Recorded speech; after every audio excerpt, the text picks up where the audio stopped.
right, so part of the unboxing of the TDR350 is going to just include setting up the physical components of the device. And on the underside of the display box is the battery box, as well as the connection point to the reader in order to communicate the readings data to the screen. There is a little bit of a stopper in here. We don't want it to be too excessively out because then it becomes challenging to try and get everything stuffed back into this small box here.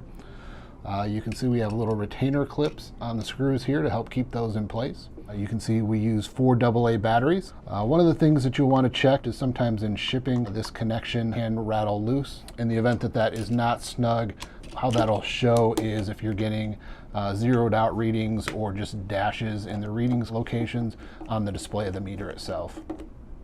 Then we can turn the meter on. You can hear the beep, which indicates that the meter is actually on and functioning. So we're now with a telescoping shaft instead of the A-frame that we had with the TDR300. We've significantly improved the structure of the meter and made it quite a bit beefier. We're also able to enclose and protect the cable that's inside there. What we want to do is give it a firm tug, but not a hard tug. There are some spring-loaded stoppers inside here. You can kind of hear those click into place. If you pull this too hard, you can actually pull those stoppers beyond their seat, and it can actually get into the pin plug, and that can be challenging to get those back in there. Just replace the pin here. Again, that just needs to be snug. It doesn't have to be excessively tight. That just prevents the telescoping, and so it's now ready to use. We have this little black nub here now. The temperature sensor is right behind there, so it's important to note that it is not a soil, but it is a surface temperature reading.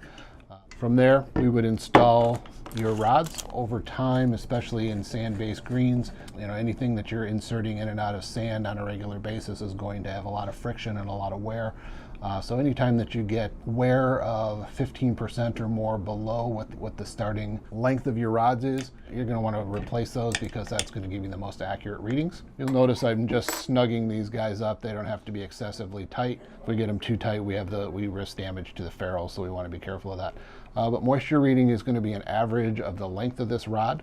And the same thing with our ECU reading. That's also going to be an average of the length of this rod. So this is a great improvement for soil moisture measurement.